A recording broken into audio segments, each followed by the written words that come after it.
एक और बड़ी खबर देहरादून से है, जहां पर बच्चों को वीरता पुरस्कार देने की तैयारी।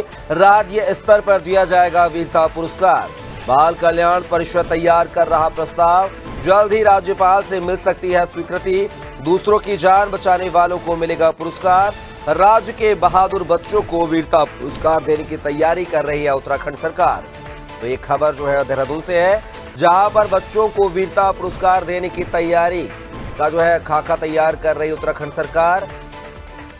दूसरों की जान बचाने वालों को पुरस्कार करने की रणनीति बनाई जा रही है। और ज्यादा जानकारी के साथ उत्तराखंड के bureau head Sonu Singh phone line पर लगातार हमारे साथ बने हुए हैं। सोनू, बात किया तो उत्तराखंड में बच्चों को वीरता पुरस्कार देने के लिए सरकार जो है कदम अग्रसर कर रही है। इसको लेकर अब तैयारियां भी शुरू हो गई हैं। राज्यपाल की स्वीकृति का बस इंतजार है। आखिर क्या कुछ जानकारी है?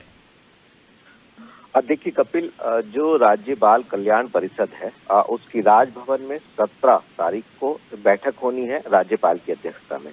तो माना ये जा रहा है कि ये जो प्रस्ताव तैयार किया जा रहा है, इस प्रस्ताव को जल्दी पूरा कर लिया जाएगा। जो आम सभा राजभवन में होगी राज्यपाल की अध्यक्षता में कल्याण परिषद की, उसमें राज्यपाल की तरफ से स्वीकृति प्रदान की जाएगी। पहले ये व्यवस्था थी कि जिन बच्चों ने अपनी बहादुरी का परिचय दिया है, अलग अलग समय पर अलग अलग जनपदों में अलग अलग स्थानों पर या तो बाघ से दूसरे बच्चों की जान बचाई है, ऐसी बहादुरी का परिचय दिया है, या फिर पानी में डूबते बच्चों को सहारा देकर उनकी जान बचाई है। तो ऐसे बहादुर बच्चों को उनका चयन किया जाएगा जनपद स्तर पर, और फिर उनको राज्य स्तर का जो वीरता पुरस्कार है वो दिया जाएगा। तो कहीं ना कहीं ये जो पहले से व्यवस्था की जा रही थी उसमें ब्रेक लग गया था, और अब एक बार फिर से इसको शुरू किया जाएगा। और राज्यपाल की जैसे इस प्रस्ताव पर स्वीकृति प्रदान हो जाएगी, उसके बाद हम देख पाएंगे कि जो तमाम ऐसे बच्चे हैं, अलग अलग जनपदों के जिलाधिकारियों से इसकी रिपोर्ट मंगाई जाएगी प्रस्ताव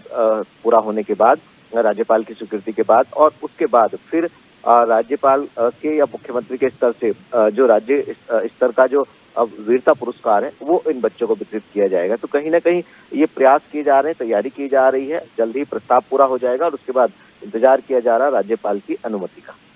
क्या बच्चों की उम्र को लेकर भी सोनू कोई क्राइटेरिया तय किया जाएगा?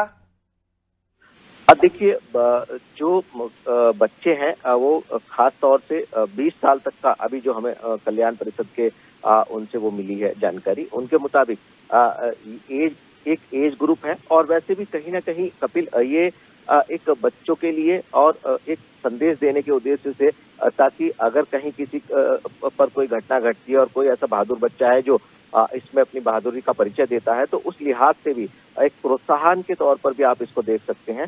और यही वजह है कि जो ये कदम उठाए जा रहे हैं, ये आने वाले समय के लिहाज से, जैसे आप देखते हैं कि जो पर्वतीय क्षेत्र हैं, खास तौर से ग्रामीण इलाके जो हैं, वहां पर बाघ आता है और आंगन से छोटे छोटे बच्चों को ले जाता है। और कई बार इस तरह के वाकयात सामने आते हैं कि छोटे ही बच्चों ने बहादुरी का परिचय दिया और कहीं ना कहीं बच्चों की जान बच गई।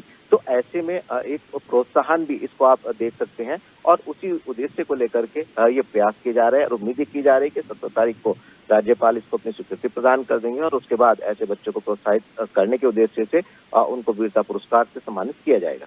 चलिए सोनू, तमाम जानकारी को साझा करने के लिए बहुत बहुत शुक्रिया आपका। आप हमारे साथ बने रहेगा, आगे भी आपसे जानकारी लेंगे। तो एक खबर जो है देहरादून से है, जहां पर बच्चों को अब राज्य स्तर पर पुरस्कृत करने की जो है योजना सरकार तैयार कर रही है। अब देखना होगा कि जो अमली जामा इस योजना को आखिर कब तक पहनाया जाएगा।